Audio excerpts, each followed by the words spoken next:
بسم الله الرحمن الرحيم. ألف لام ميم. ذلك الكتاب لا ريب فيه هدى للمتقين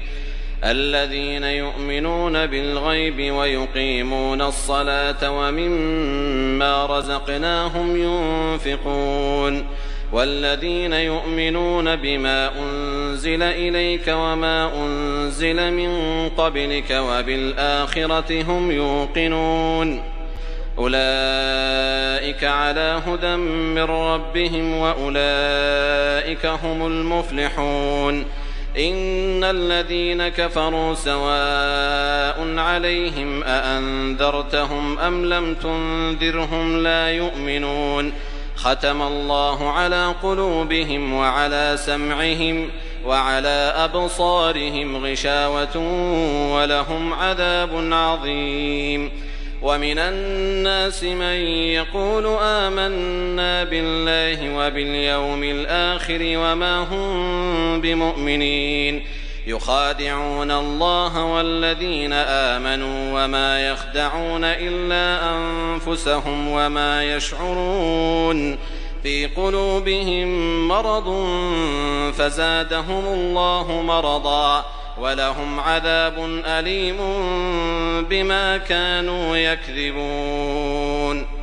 وإذا قيل لهم لا تفسدوا في الأرض قالوا إنما نحن مصلحون ألا إنهم هم المفسدون ولكن لا يشعرون وإذا قيل لهم آمنوا كما آمن الناس قالوا أنؤمن كما آمن السفهاء ألا إنهم هم السفهاء ولكن لا يعلمون وإذا لقوا الذين آمنوا قالوا آمنا وإذا خلوا إلى شياطينهم قالوا إنا معكم إنما نحن مستهزئون الله يستهزئ بهم ويمدهم في طغيانهم يعمهون أولئك الذين اشتروا الضلالة بالهدى فما ربحت تجارتهم وما كانوا مهتدين مثلهم كمثل الذي استوقد نارا فلما أضاءت ما حوله ذهب الله بنورهم وتركهم في ظلمات لا يبصرون صم بكم عمي فهم لا يرجعون أو كصيب من السماء فيه ظلمات ورعد وبرق يجعلون أصابعهم في آذانهم من الصواعق حذر الموت والله محيط بالكافرين يكاد البرق يخطف أبصارهم كلما أضاء لهم مشوا فيه وإذا أظلم عليهم قاموا ولو شاء الله لذهب بسمعهم وأبصارهم إن الله على كل شيء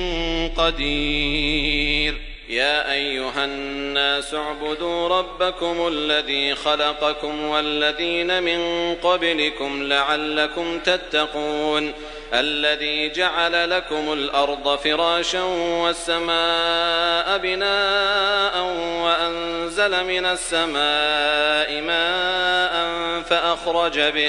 فأخرج به من الثمرات رزقا لكم فلا تجعلوا لله أندادا وأنتم تعلمون وإن كنتم في ريب مما نزلنا على عبدنا فأتوا بسورة من مثله وادعوا شهداءكم من دون الله إن كنتم صادقين فإن لم تفعلوا ولن تفعلوا فاتقوا النار التي وقودها الناس والحجارة أعدت للكافرين وبشر الذين آمنوا وعملوا الصالحات أن لهم جنات تجري من تحتها الأنهار كلما رزقوا منها من ثمرة رزقا قالوا هذا الذي رزقنا من قبل وأتوا به متشابها ولهم فيها أزواج مطهرة وهم فيها خالدون إن الله لا يستحيي أن يضرب مثلا ما بعوضة فما فوقها فأما الذين آمنوا فيعلمون أنه الحق من ربهم وأما الذين كفروا فيقولون ماذا أراد الله بهذا مثلا يضل به كثيرا ويهدي به كثيرا وما يضل به إلا الفاسقين الذين ينقضون عهد الله من بعد ميثاقه ويقطعون ما أمر الله به أن يوصل ويفسدون في الأرض أولئك هم الخاسرون كيف تكفرون بالله وكنتم أمواتا فأحياكم ثم يميتكم ثم يحييكم ثم إليه ترجعون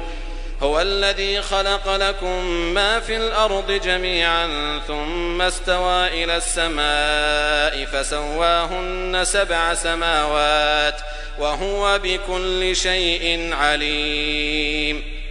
وإذ قال ربك للملائكة إني جاعل في الأرض خليفة قالوا أتجعل فيها من يفسد فيها ويسفك الدماء ونحن نسبح بحمدك ونقدس لك قال إني أعلم ما لا تعلمون وعلم آدم الأسماء كلها ثم عرضهم على الملائكة فقال أنبئوني بأسماء هؤلاء إن كنتم صادقين قالوا سبحانك لا علم لنا إلا ما علمتنا إنك أنت العليم الحكيم قال يا آدم أنبئهم بأسمائهم فلما أنبأهم بأسمائهم قال ألم أقل لكم إني أعلم غيب السماوات والأرض وأعلم ما تبدون وما كنتم تكتمون وإذ قلنا للملائكة اسجدوا لآدم فسجدوا إلا إبليس أبى واستكبر وكان من الكافرين وقلنا يا آدم اسكن أنت وزوجك الجنة وكلا منها رغدا حيث شئتما ولا تقربا هذه الشجرة فتكونا من الظالمين فأزلهما الشيطان عنها فأخرجهما مما كانا فيه وقلنا اهبطوا بعضكم لبعض عدو ولكم في الأرض مستقر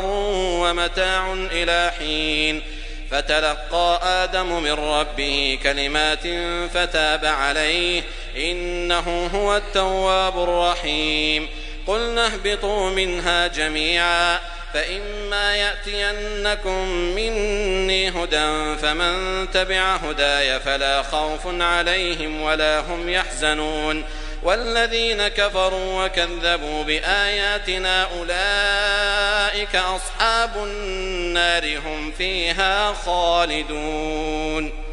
يا بني إسرائيل اذكروا نعمتي التي أنعمت عليكم وأوفوا بعهدي أوف بعهدكم وإياي فارهبون وآمنوا بما أنزلت مصدقا لما معكم ولا تكونوا أول كافر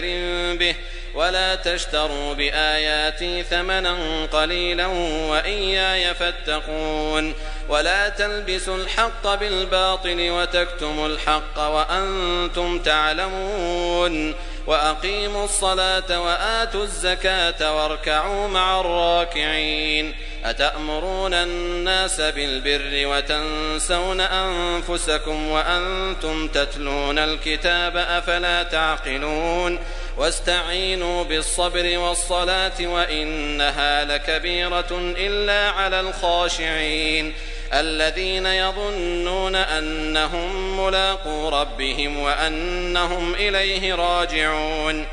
يا بني إسرائيل اذكروا نعمتي التي أنعمت عليكم وأني فضلتكم على العالمين واتقوا يوما لا تجزي نفس عن نفس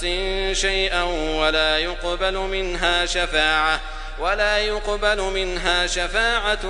ولا يؤخذ منها عدل ولا هم ينصرون وإذ نجيناكم من آل فرعون يسومونكم سوء العذاب يذبحون أبناءكم ويستحيون نساءكم وفي ذلكم بلاء من ربكم عظيم وإذ فرقنا بكم البحر فأنجيناكم وأغرقنا آل فرعون وأنتم تنظرون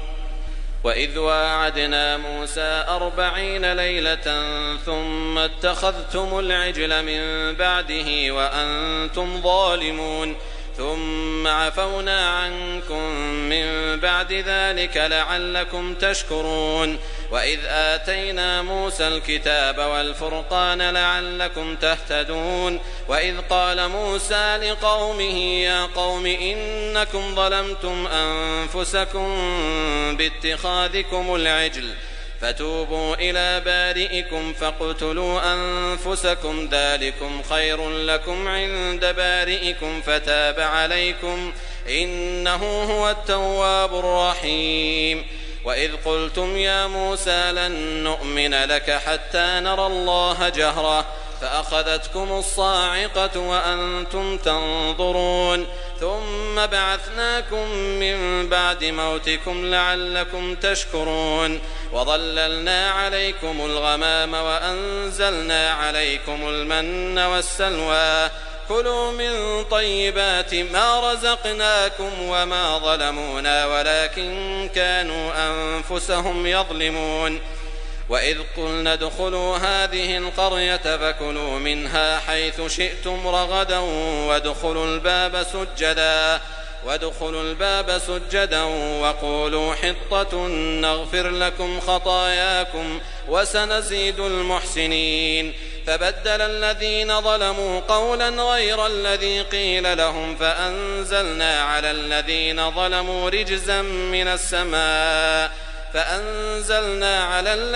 ظلموا رجزا من السماء بما كانوا يفسقون وإذ استسقى موسى لقومه فقلنا اضرب بعصاك الحجر فانفجرت منه 12 عينا قد علم كل أناس مشربهم كلوا واشربوا من رزق الله ولا تعثوا في الأرض مفسدين وإذ قلتم يا موسى لن نصبر على طعام واحد فادع لنا ربك يخرج لنا مما تنبت الأرض من بقلها وقثائها وفومها وعدسها وبصلها قال أتستبدلون الذي هو أدنى بالذي هو خير اهبطوا مصرا فإن لكم ما سألتم وضربت عليهم الذلة والمسكنة وباءوا بغضب من الله ذلك بأنهم كانوا يكفرون بآيات الله ويقتلون النبيين بغير الحق ذلك بما عصوا وكانوا يعتدون إن الذين آمنوا والذين هادوا والنصارى والصابئين من آمن بالله واليوم الآخر وعمل صالحا فلهم أجرهم عند ربهم ولا خوف عليهم ولا هم يحزنون وإذ أخذنا ميثاقكم ورفعنا فوقكم الطور خذوا ما آتيناكم بقوة واذكروا ما فيه لعلكم تتقون ثم توليتم من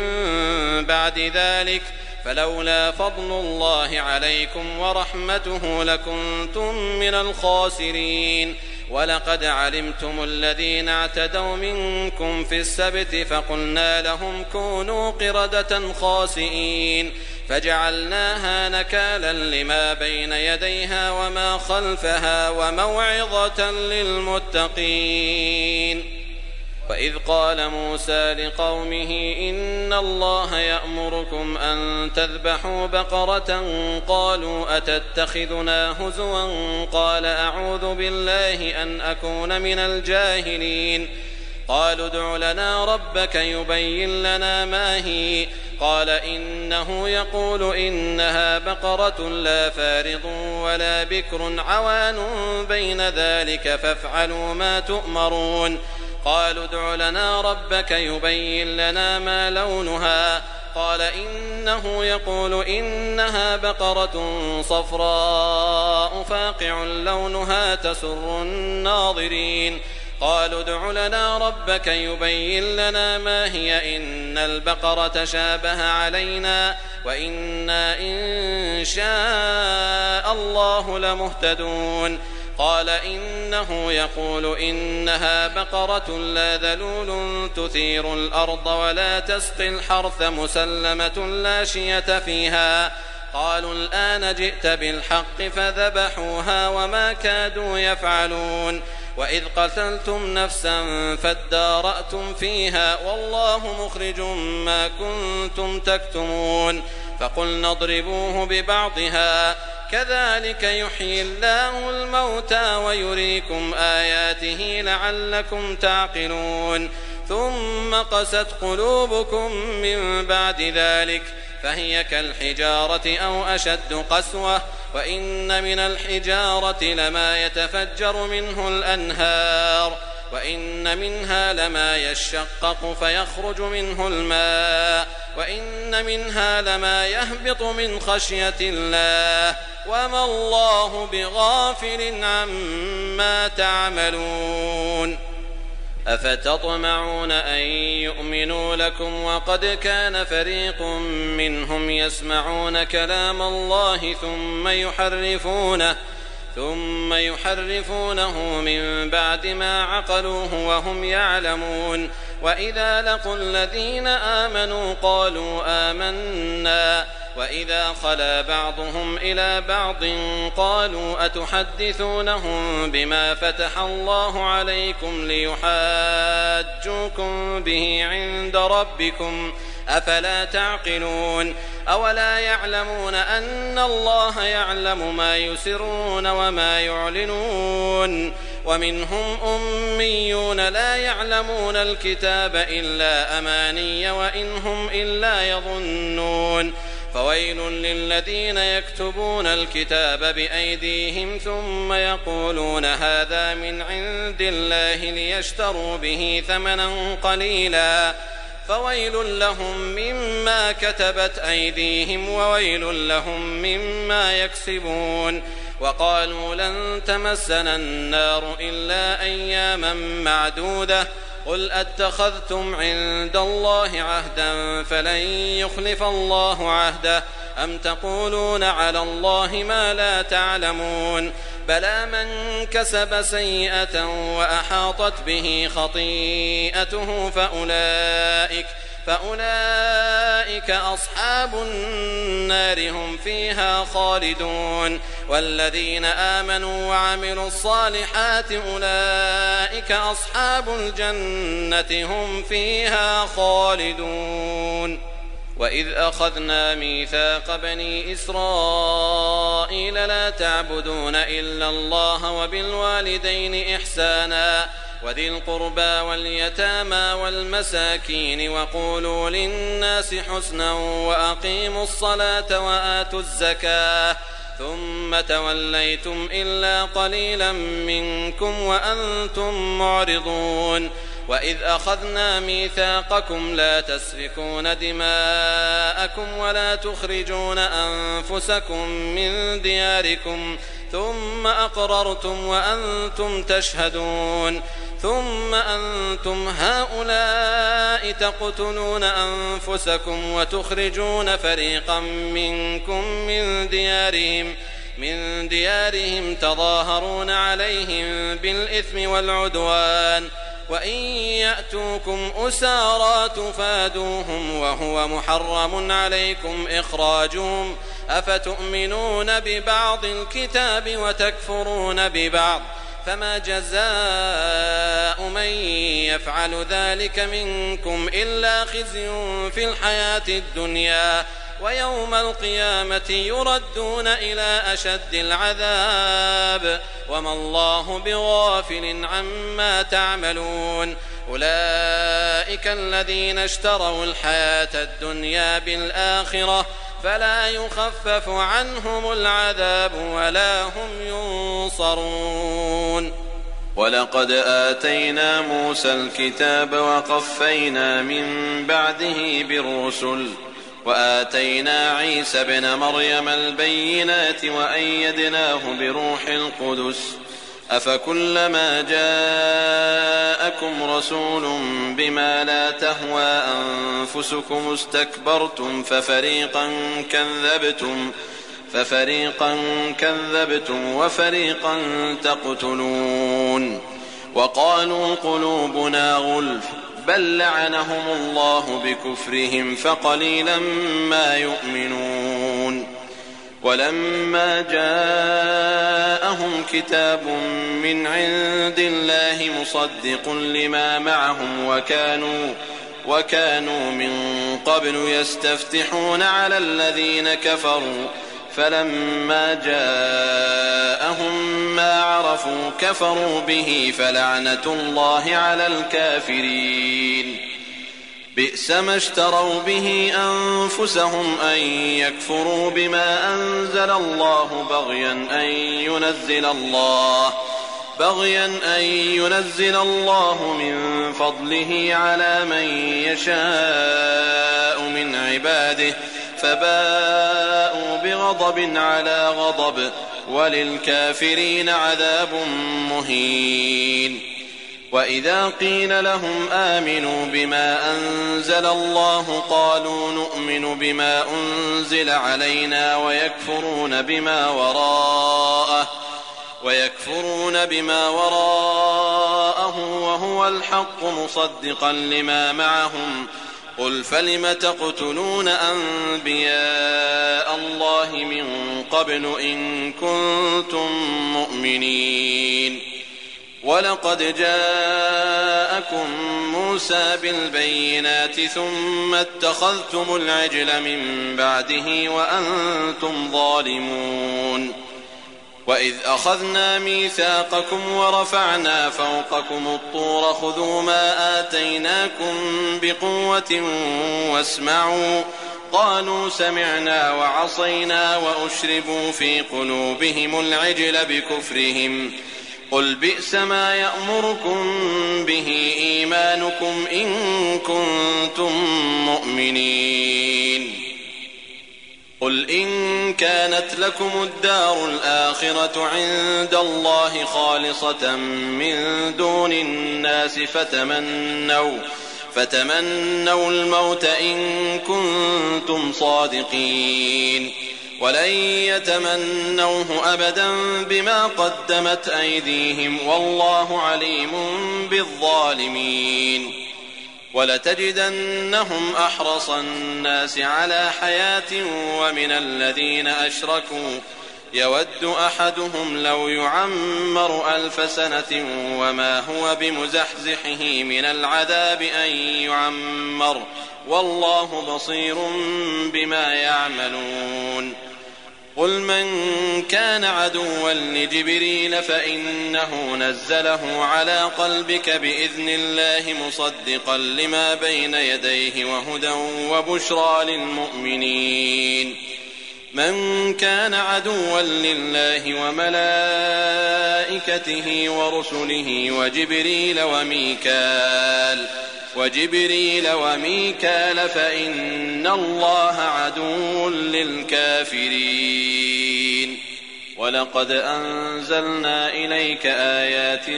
بينات وما يكفر بها إلا الفاسقون. أوكلما عاهدوا عهدا نبذه فريق منهم بل أكثرهم لا يؤمنون. ولما جاءهم رسول من عند الله مصدق لما معهم نبذ فريق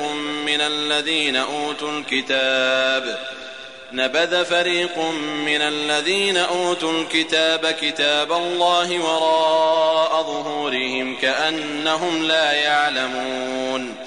واتبعوا ما تتلو الشياطين على ملك سليمان وما كفر سليمان ولكن الشياطين كفروا يعلمون الناس السحر وما أنزل على الملكين ببابل هاروت وماروت وما يعلمان من أحد حتى يقولا إنما نحن فتنة فلا تكفر فيتعلمون منهما ما يفرقون به بين المرء وزوجه وما هم بضارين به من أحد إلا بإذن الله ويتعلمون ما يضرهم ولا ينفعهم ولقد علموا لمن اشتراه ما له في الآخرة من خلاق ولبئس ما شروا به أنفسهم لو كانوا يعلمون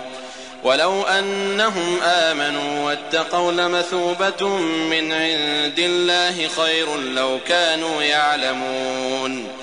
يا أيها الذين آمنوا لا تقولوا راعنا وقولوا انظرنا واسمعوا وللكافرين عذاب أليم ما يود الذين كفروا من أهل الكتاب ولا المشركين أن ينزل عليكم من خير من ربكم والله يختص برحمته من يشاء والله ذو الفضل العظيم ما ننسخ من آية أو ننسها نأت بخير منها أو مثلها ألم تعلم أن الله على كل شيء قدير ألم تعلم أن الله له ملك السماوات والأرض وما لكم من دون الله من ولي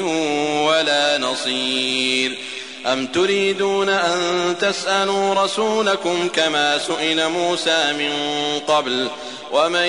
يتبدل الكفر بالإيمان فقد ضل سواء السبيل ود كثير من أهل الكتاب لو يردونكم من بعد إيمانكم كفارا حسدا من عند أنفسهم من بعد ما تبين لهم الحق فاعفوا واصفحوا حتى يأتي الله بأمره إن الله على كل شيء قدير وأقيموا الصلاة وآتوا الزكاة وما تقدموا لأنفسكم من خير تجدوه عند الله إن الله بما تعملون بصير وقالوا لن يدخل الجنة إلا من كان هودا أو نصارى تلك أمانيهم قل هاتوا برهانكم إن كنتم صادقين بلى من أسلم وجهه لله وهو محسن فله أجره عند ربه ولا خوف عليهم ولا هم يحزنون وقالت اليهود ليست النصارى على شيء وقالت النصارى ليست اليهود على شيء وهم يتلون الكتاب كذلك قال الذين لا يعلمون مثل قولهم فالله يحكم بينهم يوم القيامة فيما كانوا فيه يختلفون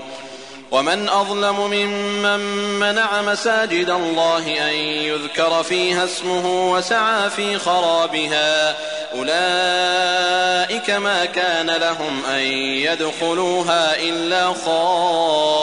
خائفين لهم في الدنيا خزي ولهم في الآخرة عذاب عظيم ولله المشرق والمغرب فأينما تولوا فثم وجه الله إن الله واسع عليم وقالوا اتخذ الله ولدا سبحانه بل له ما في السماوات والأرض كل له قانتون بديع السماوات والأرض وإذا قضى أمرا فإنما يقول له كن فيكون وقال الذين لا يعلمون لولا يكلمنا الله أو تأتينا آية كذلك قال الذين من قبلهم مثل قولهم تشابهت قلوبهم قد بينا الآيات لقوم يوقنون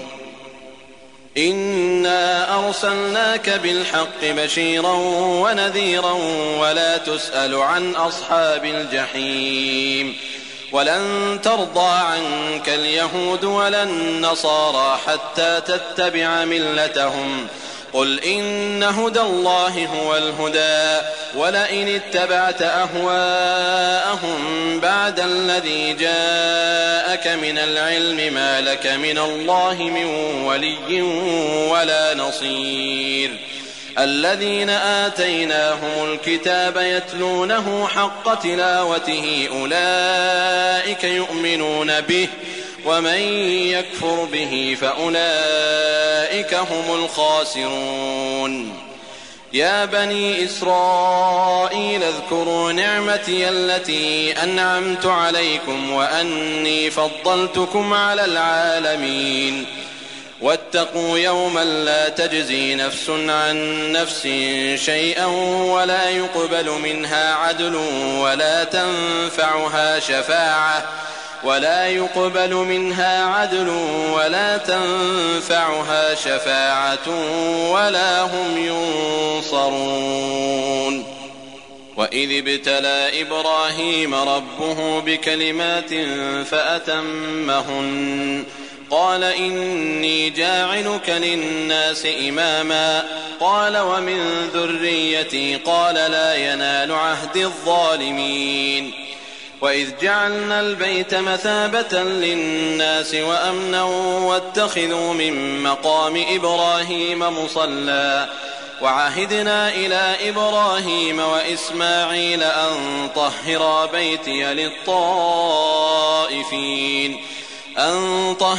بيتي للطائفين والعاكفين والركع السجود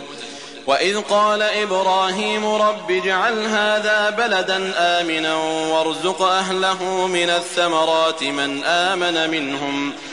آمن منهم بالله واليوم الآخر قال ومن كفر فأمتعه قليلا ثم أضطره إلى عذاب النار وبئس المصير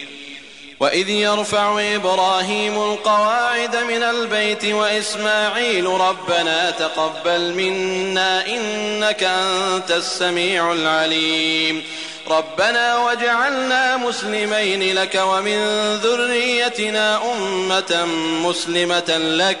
وأرنا مناسكنا وتب علينا إنك أنت التواب الرحيم ربنا وابعث فيهم رسولا منهم يتلو عليهم آياتك ويعلمهم الكتاب والحكمة ويزكيهم إنك أنت العزيز الحكيم ومن يرغب عن ملة إبراهيم إلا من سفه نفسه ولقد اصطفيناه في الدنيا وإنه في الآخرة لمن الصالحين إذ قال له ربه أسلم قال أسلمت لرب العالمين ووصى بها إبراهيم بنيه ويعقوب يا بني إن الله اصطفى لكم الدين فلا تموتن إلا وأنتم مسلمون أم كنتم شهداء إذ حضر يعقوب الموت إذ قال لبنيه ما تعبدون من بعدي قالوا نعبد إلهك وإله آبائك إبراهيم وإسماعيل وإسحاق إلها واحدا ونحن له مسلمون تلك أمة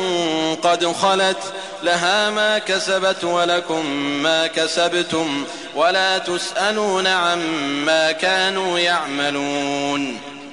وقالوا كونوا هودا أو نصارى تهتدوا قل بل ملة إبراهيم حنيفا وما كان من المشركين.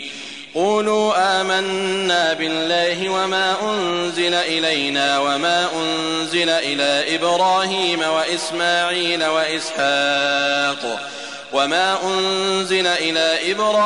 وإسماعيل وإسحاق ويعقوب والأسباط وما أوتي موسى وعيسى وما أوتي النبيون من ربهم لا نفرق بين أحد منهم ونحن له مسلمون. فإن آمنوا بمثل ما آمنتم به فقد اهتدوا وإن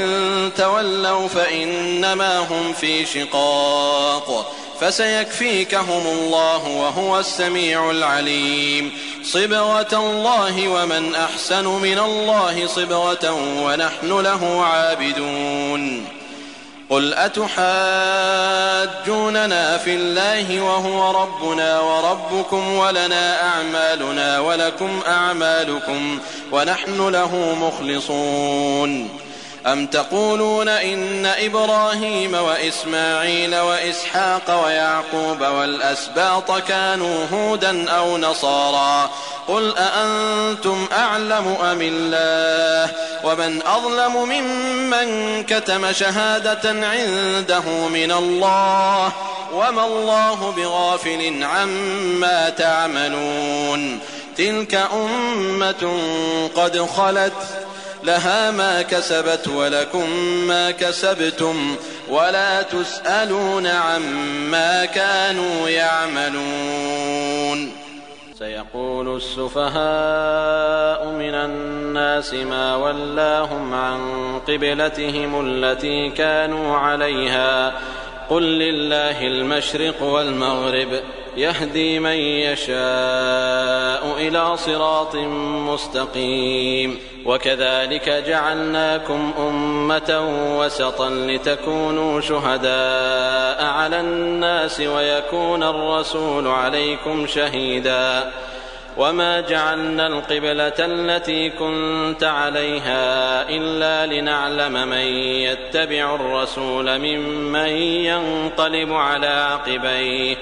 وإن كانت لكبيرة إلا على الذين هدى الله وما كان الله ليضيع إيمانكم إن الله بالناس لرؤوف رحيم. قد نرى تقلب وجهك في السماء فلنولينك قبلة ترضاها فول وجهك شطر المسجد الحرام وحيث ما كنتم فولوا وجوهكم شطره وإن الذين أوتوا الكتاب ليعلمون أنه الحق من ربهم وما الله بغافل عما يعملون. ولئن أتيت الذين أوتوا الكتاب بكل آية ما تبعوا قبلتك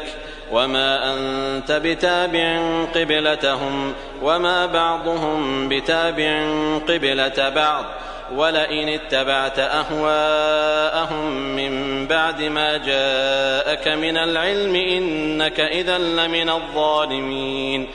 الذين آتيناهم الكتاب يعرفونه كما يعرفون أبناءهم وإن فريقا منهم ليكتمون الحق وهم يعلمون. الحق من ربك فلا تكونن من الممترين. ولكل وجهة هو موليها فاستبقوا الخيرات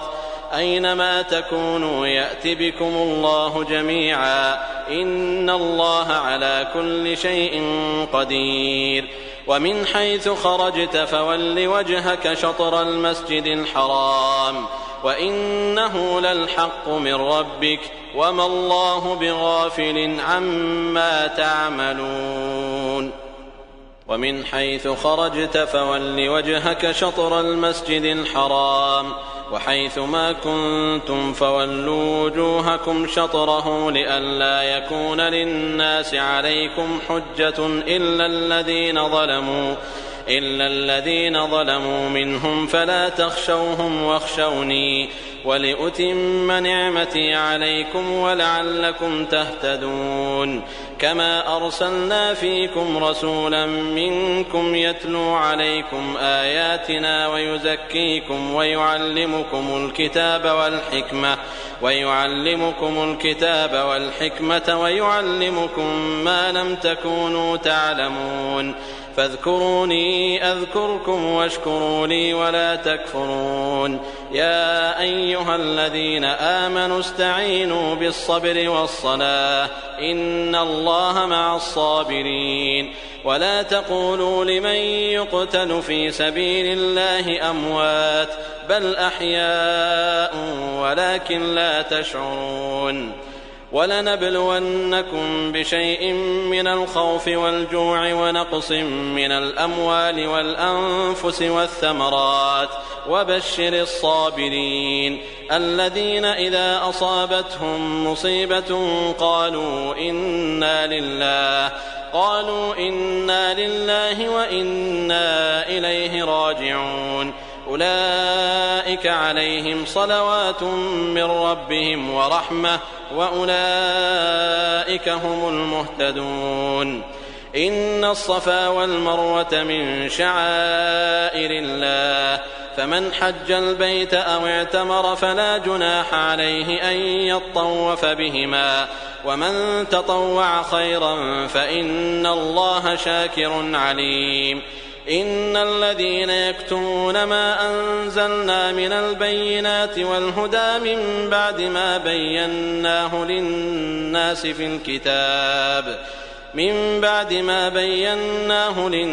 في الكتاب أولئك يلعنهم الله ويلعنهم اللاعنون إلا الذين تابوا وأصلحوا وبينوا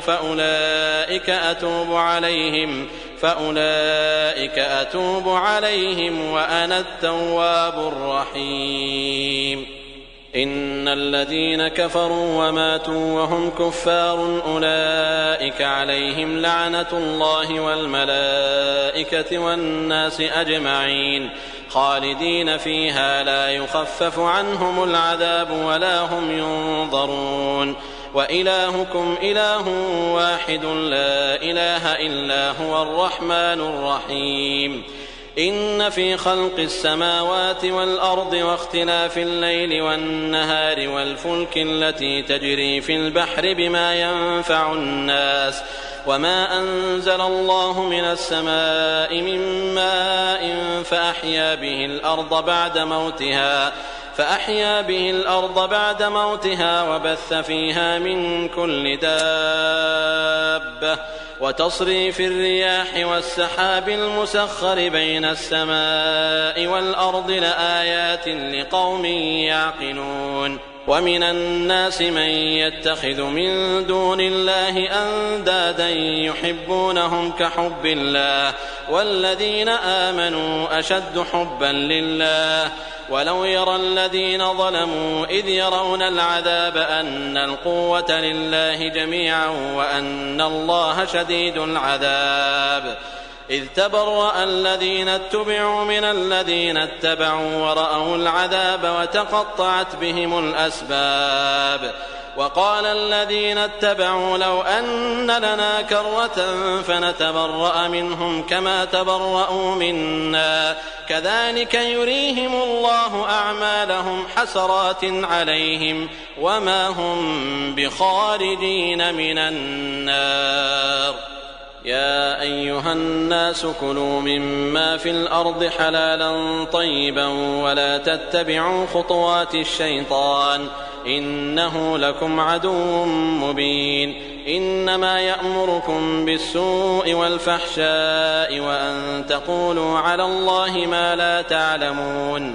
وإذا قيل لهم اتبعوا ما أنزل الله قالوا بل نتبع ما ألفينا عليه آباءنا أولو كان آباؤهم لا يعقلون شيئا ولا يهتدون ومثل الذين كفروا كمثل الذي ينعق بما لا يسمع إلا دعاء ونداء صم بكم عمي فهم لا يعقلون يا أيها الذين آمنوا كلوا من طيبات ما رزقناكم واشكروا لله إن كنتم إياه تعبدون إنما حرم عليكم الميتة والدم ولحم الخنزير وما أهل به لغير الله فمن اضطر غير باغ ولا عاد فلا إثم عليه إن الله غفور رحيم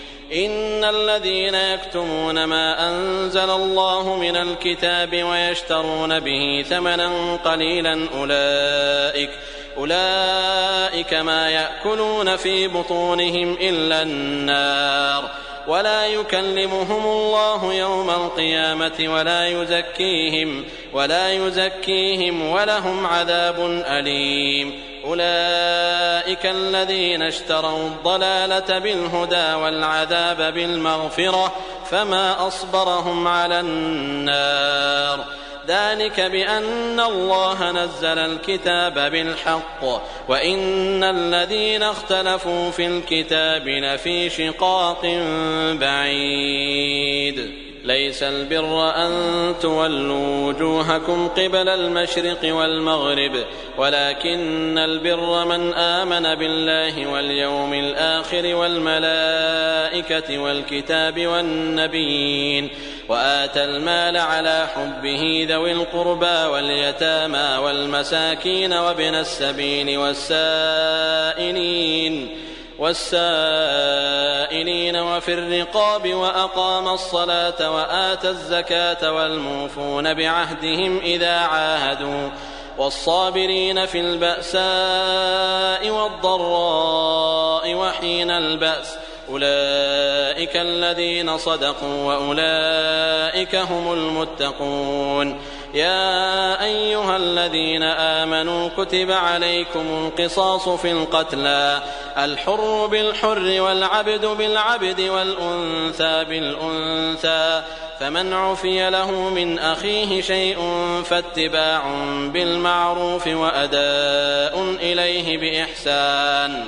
ذلك تخفيف من ربكم ورحمة فمن اعتدى بعد ذلك فله عذاب أليم ولكم في القصاص حياة يا أولي الألباب لعلكم تتقون كتب عليكم إذا حضر أحدكم الموت إن ترك خيرا الوصية للوالدين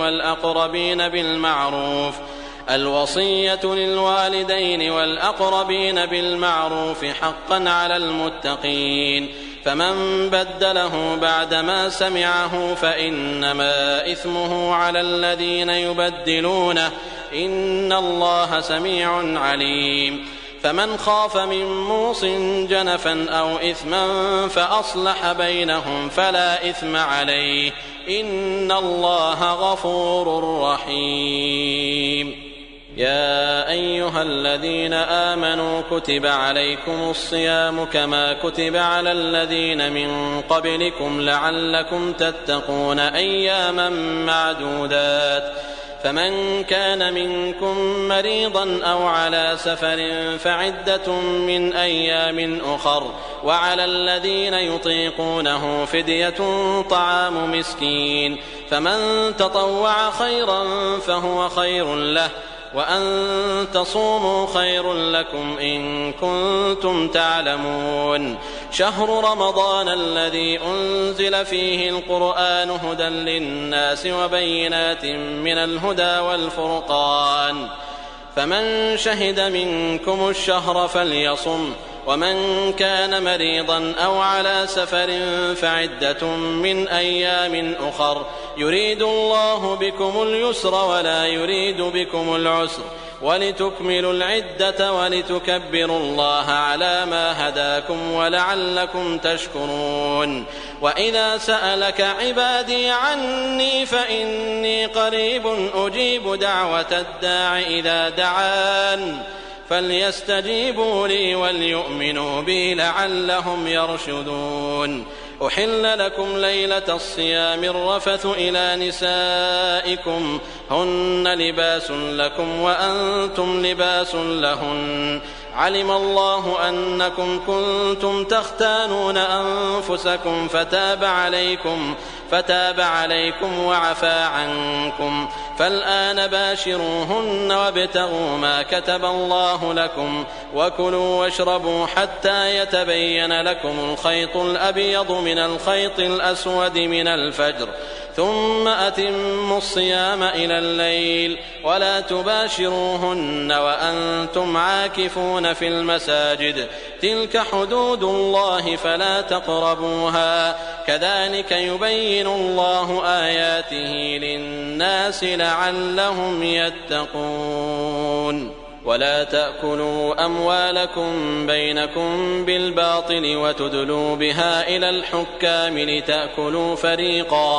لتأكلوا فريقا من أموال الناس بالإثم وأنتم تعلمون يسألونك عن الأهلة قل هي مواقيت للناس والحج وليس البر بأن تأتوا البيوت من ظهورها ولكن البر من اتقى وأتوا البيوت من أبوابها واتقوا الله لعلكم تفلحون وقاتلوا في سبيل الله الذين يقاتلونكم ولا تعتدوا إن الله لا يحب المعتدين واقتلوهم حيث ثقفتموهم وأخرجوهم من حيث أخرجوكم والفتنة أشد من القتل ولا تقاتلوهم عند المسجد الحرام حتى يقاتلوكم فيه فإن قاتلوكم فاقتلوهم كذلك جزاء الكافرين فإن انتهوا فإن الله غفور رحيم وقاتلوهم حتى لا تكون فتنة ويكون الدين لله فإن انتهوا فلا عدوان إلا على الظالمين الشهر الحرام بالشهر الحرام والحرمات قصاص فمن اعتدى عليكم فاعتدوا عليه بمثل ما اعتدى عليكم واتقوا الله واعلموا أن الله مع المتقين وأنفقوا في سبيل الله ولا تلقوا بأيديكم إلى التهلكة وأحسنوا إن الله يحب المحسنين وأتموا الحج والعمرة لله فإن أحصرتم فما استيسر من الهدي ولا تحلقوا رؤوسكم حتى يبلغ الهدي محله فمن كان منكم مريضا أو به أذى من رأسه ففدية من صيام أو صدقة أو نسك فإذا أمنتم فمن تمتع بالعمرة إلى الحج فما استيسر من الهدي فمن لم يجد فصيام 3 أيام في الحج و7 إذا رجعتم تلك 10 كاملة ذلك لمن لم يكن أهله حاضر المسجد الحرام واتقوا الله واعلموا أن الله شديد العقاب الحج أشهر معلومات فمن فرض فيهن الحج فلا رفث ولا فسوق ولا جدال في الحج وما تفعلوا من خير يعلمه الله وتزودوا فإن خير الزاد التقوى واتقون يا أولي الألباب ليس عليكم جناح أن تبتغوا فضلا من ربكم فإذا أفضتم من عرفات فاذكروا الله عند المشعر الحرام واذكروه كما هداكم وإن كنتم من قبله لمن الضالين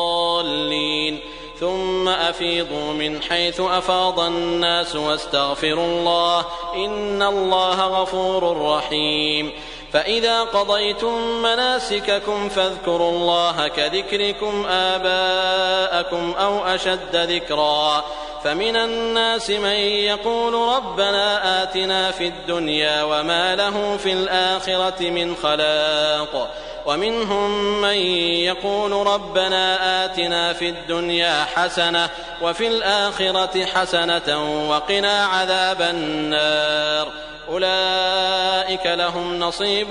مما كسبوا والله سريع الحساب واذكروا الله في أيام معدودات فمن تعجل في يومين فلا إثم عليه ومن تأخر فلا إثم عليه لمن اتقى واتقوا الله واعلموا أنكم إليه تحشرون. ومن الناس من يعجبك قوله في الحياة الدنيا ويشهد الله على ما في قلبه وهو ألد الخصام وإذا تولى سعى في الأرض ليفسد فيها ويهلك الحرث والنسل والله لا يحب الفساد وإذا قيل له اتق الله أخذته العزة بالإثم فحسبه جهنم ولبئس المهاد ومن الناس من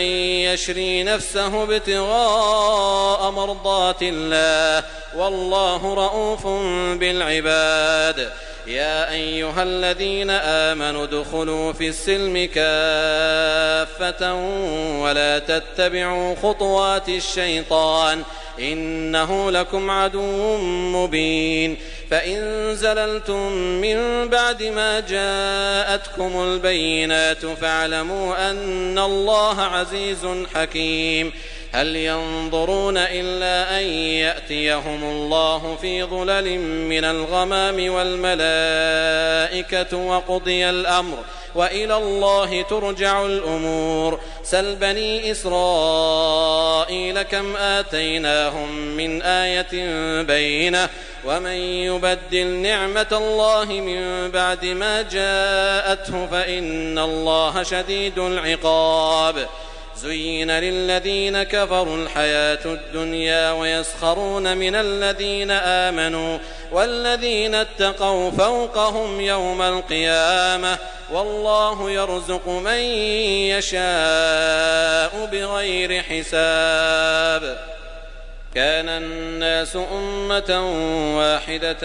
فبعث الله النبيين مبشرين ومنذرين وأنزل معهم الكتاب بالحق ليحكم بين الناس فيما اختلفوا فيه وما اختلف فيه إلا الذين أوتوه من بعد ما جاءتهم البينات بغيا بينهم فهدى الله الذين آمنوا لما اختلفوا فيه من الحق بإذنه والله يهدي من يشاء إلى صراط مستقيم أم حسبتم أن تدخلوا الجنة ولما يأتكم مثل الذين خلوا من قبلكم مستهم البأساء والضراء وزلزلوا حتى يقول الرسول والذين آمنوا معه متى نصر الله ألا إن نصر الله قريب يسألونك ماذا ينفقون قل ما أنفقتم من خير فللوالدين والأقربين واليتامى والمساكين وابن السبيل وما تفعلوا من خير فإن الله به عليم كتب عليكم القتال وهو كره لكم وعسى أن تكرهوا شيئا وهو خير لكم وعسى أن تحبوا شيئا وهو شر لكم والله يعلم وأنتم لا تعلمون يسألونك عن الشهر الحرام قتال فيه قل قتال فيه كبير وصد عن سبيل الله وكفر به والمسجد الحرام وإخراج أهله منه أكبر عند الله والفتنة أكبر من القتل ولا يزالون يقاتلونكم حتى يردوكم عن دينكم إن استطاعوا ومن يرتدد منكم عن دينه فيمت وهو كافر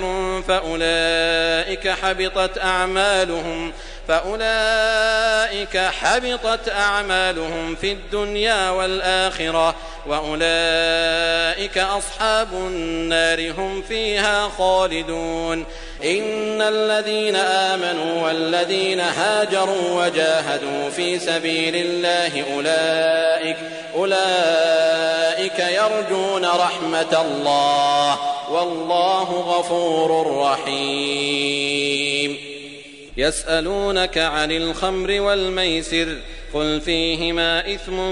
كبير ومنافع للناس وإثمهما أكبر من نفعهما ويسألونك ماذا ينفقون قل العفو كذلك يبين الله لكم الآيات لعلكم تتذكرون في الدنيا والآخرة. ويسألونك عن اليتامى قل إصلاح لهم خير وإن تخالطوهم فإخوانكم والله يعلم المفسد من المصلح ولو شاء الله لأعنتكم إن الله عزيز حكيم. ولا تنكحوا المشركات حتى يؤمن ولأمة مؤمنة خير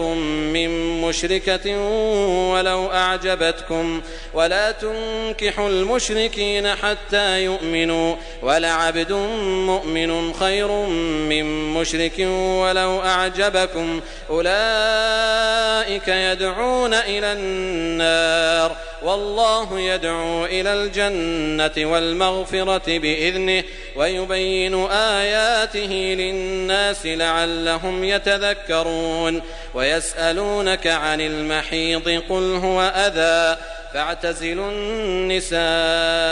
في المحيض ولا تقربوهن حتى يطهرن فإذا تطهرن فأتوهن من حيث أمركم الله إن الله يحب التوابين ويحب المتطهرين. نساؤكم حرث لكم فأتوا حرثكم أنى شئتم وقدموا لأنفسكم واتقوا الله واعلموا أنكم ملاقوه وبشر المؤمنين. ولا تجعلوا الله عرضة لأيمانكم أن تبروا وتتقوا وتصلحوا بين الناس والله سميع عليم. لا يؤاخذكم الله باللغو في أيمانكم ولكن يؤاخذكم بما كسبت قلوبكم والله غفور حليم. للذين يؤلون من نسائهم تربص 4 أشهر فإن فاءوا فإن الله غفور رحيم. وإن عزموا الطلاق فإن الله سميع عليم. والمطلقات يتربصن بأنفسهن 3 قروء ولا يحل لهن أن يكتمن ما خلق الله في أرحامهن إن كن يؤمن بالله واليوم الآخر وبعولتهن أحق بردهن في ذلك إن أرادوا إصلاحا ولهن مثل الذي عليهن بالمعروف وللرجال عليهن درجة والله عزيز حكيم. الطلاق 2 فإمساك بمعروف أو تسريح بإحسان. ولا يحل لكم أن تأخذوا مما آتيتموهن شيئا إلا أن يخافا ألا يقيما حدود الله فإن خفتم ألا يقيما حدود الله فلا جناح عليهما فيما افتدت به تلك حدود الله فلا تعتدوها ومن يتعد حدود الله فأولئك هم الظالمون. فإن طلقها فلا تحل له من بعد حتى تنكح زوجا غيره فإن طلقها فلا جناح عليهما أن يتراجعا إن ظنا أن يقيما حدود الله وتلك حدود الله يبينها لقوم يعلمون. وإذا طلقتم النساء فبلغن أجلهن فأمسكوهن بمعروف أو سرحوهن بمعروف ولا تمسكوهن ضرارا لتعتدوا ومن يفعل ذلك فقد ظلم نفسه ولا تتخذوا آيات الله هزوا واذكروا نعمة الله عليكم وما أنزل عليكم من الكتاب والحكمة يعظكم به واتقوا الله واعلموا أن الله بكل شيء عليم. وإذا طلقتم النساء فبلغن أجلهن فلا تعضلوهن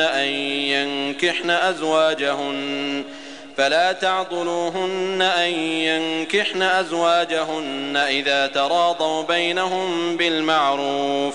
ذلك يوعظ به من كان منكم يؤمن بالله واليوم الآخر ذلكم أزكى لكم وأطهر والله يعلم وأنتم لا تعلمون. والوالدات يرضعن أولادهن حولين كاملين لمن أراد أن يتم الرضاعة وعلى المولود له رزقهن وكسوتهن بالمعروف لا تكلف نفس إلا وسعها لا تضار والدة بولدها ولا مولود له بولده وعلى الوارث مثل ذلك فإن أرادا فصالا عن تراض منهما وتشاور فلا جناح عليهما وإن أردتم أن تسترضعوا أولادكم فلا جناح عليكم إذا سلمتم ما آتيتم بالمعروف واتقوا الله واعلموا أن الله بما تعملون بصير. والذين يتوفون منكم ويذرون أزواجا يتربصن بأنفسهن 4 أشهر و10 فإذا بلغن أجلهن فلا جناح عليكم فيما فعلن في أنفسهن بالمعروف والله بما تعملون خبير. ولا جناح عليكم فيما عرضتم به من خطبة النساء أو أكننتم في أنفسكم علم الله أنكم ستذكرونهن ولكن لا تواعدوهن سرا إلا أن تقولوا قولا معروفا ولا تعزموا عقدة النكاح حتى يبلغ الكتاب أجله واعلموا أن الله يعلم ما في أنفسكم فاحذروه واعلموا أن الله غفور حليم. لا جناح عليكم إن طلقتم النساء ما لم تمسوهن أو تفرضوا لهن فريضة ومتعوهن على الموسع قدره وعلى المقتر قدره متاعا بالمعروف حقا على المحسنين. وإن طلقتموهن من قبل أن تمسوهن وقد فرضتم لهن فريضة فنصف ما فرضتم إلا أن يعفون أو يعفو الذي بيده عقدة النكاح وأن تعفوا أقرب للتقوى ولا تنسوا الفضل بينكم إن الله بما تعملون بصير. حافظوا على الصلوات والصلاة الوسطى وقوموا لله قانتين. فإن خفتم فرجالا أو ركبانا فإذا أمنتم فاذكروا الله كما علمكم ما لم تكونوا تعلمون. والذين يتوفون منكم ويذرون أزواجا وصية لأزواجهم متاعا إلى الحول غير إخراج فإن خرجن فلا جناح عليكم فيما فعلن في أنفسهن من معروف والله عزيز حكيم. وللمطلقات متاع بالمعروف حقا على المتقين كذلك يبين الله لكم آياته لعلكم تعقلون. ألم تر إلى الذين خرجوا من ديارهم وهم ألوف حذر الموت فقال لهم الله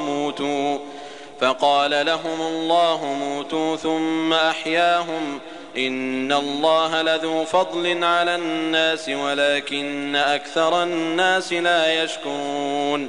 وقاتلوا في سبيل الله واعلموا أن الله سميع عليم. من ذا الذي يقرض الله قرضا حسنا فيضاعفه له أضعافا كثيرة والله يقبض ويبسط وإليه ترجعون. ألم تر إلى الملأ من بني إسرائيل من بعد موسى إذ قالوا لنبي لهم ابعث لنا ملكا نقاتل في سبيل الله قال هل عسيتم إن كتب عليكم القتال ألا تقاتلوا قالوا وما لنا ألا نقاتل في سبيل الله وقد أخرجنا من ديارنا وأبنائنا فلما كتب عليهم القتال تولوا إلا قليلا منهم والله عليم بالظالمين. وقال لهم نبيهم إن الله قد بعث لكم طالوت ملكا قالوا أنى يكون له الملك علينا ونحن أحق بالملك منه ولم يؤت سعة من المال قال إن الله اصطفاه عليكم وزاده بسطة في العلم والجسم والله يؤتي ملكه من يشاء والله واسع عليم. وقال لهم نبيهم إن آية ملكه أن يأتيكم التابوت فيه سكينة من ربكم وبقية مما ترك آل موسى وآل هارون تحمله الملائكة إن في ذلك لآية لكم إن كنتم مؤمنين. فلما فصل طالوت بالجنود قال إن الله مبتليكم بنهر فمن شرب منه فليس مني ومن لم يطعمه فإنه مني إلا من اغترف غرفة بيده فشربوا منه إلا قليلا منهم فلما جاوزه هو والذين آمنوا معه قالوا لا طاقة لنا اليوم بجالوت وجنوده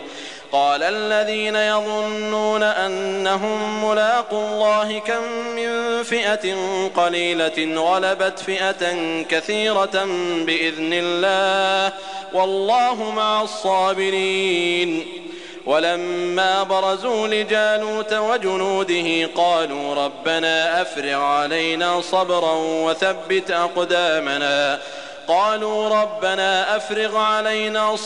وثبت أقدامنا وانصرنا على القوم الكافرين. فهزموهم بإذن الله وقتل داود جالوت وآتاه الله الملك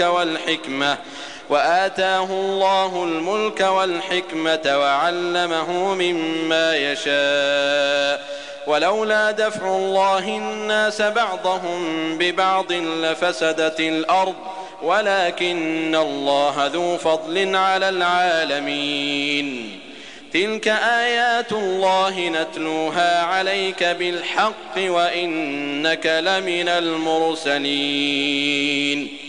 تلك الرسل فضلنا بعضهم على بعض منهم من كلم الله ورفع بعضهم درجات وآتينا عيسى ابن مريم البينات وأيدناه بروح القدس ولو شاء الله ما اقتتل الذين من بعدهم من بعد ما جاءتهم البينات ولكن اختلفوا فمنهم من آمن ومنهم من كفر ولو شاء الله ما اقتتلوا ولكن الله يفعل ما يريد. يا أيها الذين آمنوا أنفقوا مما رزقناكم من قبل أن يأتي يوم لا بيع فيه ولا خلة ولا شفاعة والكافرون هم الظالمون. الله لا إله إلا هو الحي القيوم لا تأخذه سنة ولا نوم له ما في السماوات وما في الأرض من ذا الذي يشفع عنده إلا بإذنه يعلم ما بين أيديهم وما خلفهم ولا يحيطون بشيء من علمه إلا بما شاء وسع كرسيه السماوات والأرض ولا يؤوده حفظهما وهو العلي العظيم. لا إكراه في الدين قد تبين الرشد من الغي فمن يكفر بالطاغوت ويؤمن بالله فقد استمسك بالعروة الوثقى لا انفصام لها والله سميع عليم. الله ولي الذين آمنوا يخرجهم من الظلمات إلى النور والذين كفروا أولياؤهم الطاغوت يخرجونهم من النور إلى الظلمات أولئك أصحاب النار هم فيها خالدون. ألم تر إلى الذي حاج إبراهيم في ربه أن آتاه الله الملك إذ قال إبراهيم ربي الذي يحيي ويميت قال أنا أحيي وأميت قال إبراهيم فإن الله يأتي بالشمس من المشرق فأت بها من المغرب فبهت الذي كفر والله لا يهدي القوم الظالمين. أو كالذي مر على قرية وهي خاوية على عروشها قال أنى يحيي هذه الله بعد موتها فأماته الله 100 عام ثم بعثه قال كم لبثت قال لبثت يوما أو بعض يوم قال بل لبثت 100 عام فانظر إلى طعامك وشرابك لم يتسنه وانظر إلى حمارك ولنجعلك آية للناس وانظر إلى العظام كيف ننشزها ثم نكسوها لحما فلما تبين له قال أعلم أن الله على كل شيء قدير. وإذ قال إبراهيم رب أرني كيف تحيي الموتى قال أولم تؤمن قال بلى ولكن ليطمئن قلبي قال فخذ 4 من الطير فصرهن إليك ثم اجعل على كل جبل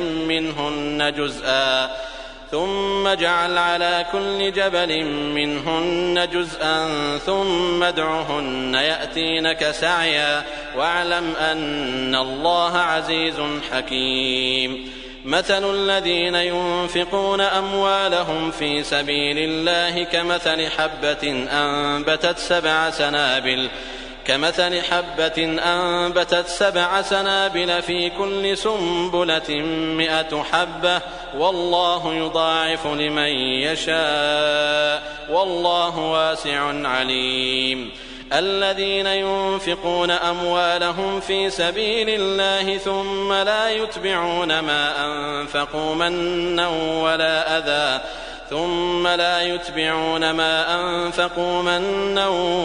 أذى لهم أجرهم عند ربهم ولا خوف عليهم ولا هم يحزنون. قول معروف ومغفرة خير من صدقة يتبعها أذى والله غني حليم. يا أيها الذين آمنوا لا تبطلوا صدقاتكم بالمن والأذى كالذي ينفق ماله رئاء الناس ولا يؤمن بالله واليوم الآخر فمثله كمثل صفوان عليه تراب فأصابه وابل فتركه صلدا لا يقدرون على شيء مما كسبوا والله لا يهدي القوم الكافرين. ومثل الذين ينفقون أموالهم ابتغاء مرضات الله وتثبيتا من أنفسهم كمثل جنة بربوة أصابها وابل فآتت أكلها ضعفين فإن لم يصبها وابل فطل والله بما تعملون بصير. أيود أحدكم أن تكون له جنة من نخيل وأعناب تجري من تحتها الأنهار له فيها من كل الثمرات وأصابه الكبر وله ذرية ضعفاء فأصابها إعصار فيه نار فاحترقت كذلك يبين الله لكم الآيات لعلكم تتفكرون يا أيها الذين آمنوا أنفقوا من طيبات ما كسبتم ومما أخرجنا لكم من الأرض ولا تيمموا الخبيث منه تنفقون ولستم بآخذيه إلا أن تغمضوا فيه واعلموا أن الله غني حميد الشيطان يعدكم الفقر ويأمركم بالفحشاء والله يعدكم مغفرة منه وفضلا والله واسع عليم يؤتي الحكمة من يشاء ومن يؤت الحكمة فقد أوتي خيرا كثيرا وما يذكر إلا أولو الألباب وما أنفقتم من نفقة أو نذرتم من نذر فإن الله يعلمه وما للظالمين من أنصار إن تبدوا الصدقات فنعما هي وإن تخفوها وتؤتوها الفقراء فهو خير لكم ويكفر عنكم من سيئاتكم والله بما تعملون خبير ليس عليك هداهم ولكن الله يهدي من يشاء وما تنفقوا من خير فلأنفسكم وما تنفقون إلا ابتغاء وجه الله وما تنفقوا من خير يوفى إليكم وأنتم لا تظلمون للفقراء الذين أحصروا في سبيل الله لا يستطيعون ضربا في الأرض يحسبهم الجاهل أغنياء من التعفف تعرفهم بسيماهم لا يسألون الناس إلحافا وما تنفقوا من خير فإن الله به عليم الذين ينفقون أموالهم بالليل والنهار سرا وعلانية فلهم أجرهم عند ربهم ولا خوف عليهم ولا هم يحزنون الذين يأكلون الربا لا يقومون إلا كما يقوم الذي يتخبطه الشيطان من المس ذلك بأنهم قالوا إنما البيع مثل الربا وأحل الله البيع وحرم الربا فمن جاءه موعظة من ربه فانتهى فله ما سلف وأمره إلى الله ومن عاد فأولئك أصحاب النار هم فيها خالدون يمحق الله الربا ويربي الصدقات والله لا يحب كل كفار أثيم إن الذين آمنوا وعملوا الصالحات وأقاموا الصلاة وآتوا الزكاة لهم أجرهم عند ربهم ولا خوف عليهم ولا هم يحزنون يا أيها الذين آمنوا اتقوا الله وذروا ما بقي من الربا إن كنتم مؤمنين فإن لم تفعلوا فأذنوا بحرب من الله ورسوله وإن تبتم فلكم رؤوس أموالكم لا تظلمون ولا تظلمون وإن كان ذو عسرة فنظرة إلى ميسرة وأن تصدقوا خير لكم إن كنتم تعلمون واتقوا يوما ترجعون فيه إلى الله ثم توفى كل نفس ما كسبت وهم لا يظلمون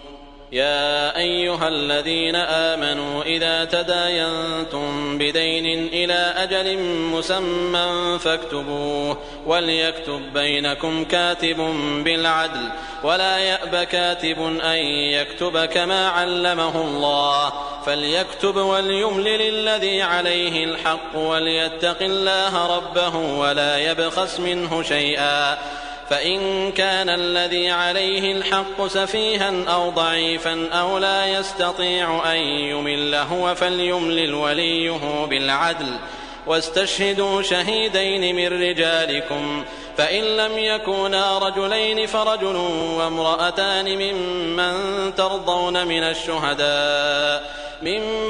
ترضون من الشهداء أن تضل إحداهما فتذكر إحداهما الأخرى ولا يأبى الشهداء إذا ما دعوا ولا تسأموا أن تكتبوه صغيرا أو كبيرا إلى أجله ذلكم أقسط عند الله وأقوم للشهادة وأدنى ألا ترتابوا إلا أن تكون تجارة حاضرة تديرونها بينكم فليس عليكم جناح ألا تكتبوها وأشهدوا إذا تبايعتم ولا يضار كاتب ولا شهيد وإن تفعلوا فإنه فسوق بكم واتقوا الله ويعلمكم الله والله بكل شيء عليم. وإن كنتم على سفر ولم تجدوا كاتبا فرهان مقبوضة فإن أمن بعضكم بعضا فليؤد الذي اؤتمن أمانته وليتق الله ربه ولا تكتموا الشهادة ومن يكتمها فإنه آثم قلبه والله بما تعملون عليم. لله ما في السماوات وما في الأرض وإن تبدوا ما في أنفسكم أو تخفوه يحاسبكم به الله فيغفر لمن يشاء ويعذب من يشاء والله على كل شيء قدير. آمن الرسول بما أنزل إليه من ربه والمؤمنون كل آمن بالله وملائكته وكتبه ورسله لا نفرق بين أحد من رسله وقالوا سمعنا وأطعنا غفرانك ربنا وإليك المصير. لا يكلف الله نفسا إلا وسعها لها ما كسبت وعليها ما اكتسبت ربنا لا تؤاخذنا إن نسينا أو أخطأنا ربنا ولا تحمل علينا إصرا كما حملته على الذين من قبلنا ربنا ولا تحملنا ما لا طاقة لنا به واعف عنا واغفر لنا وارحمنا أنت مولانا فانصرنا على القوم الكافرين.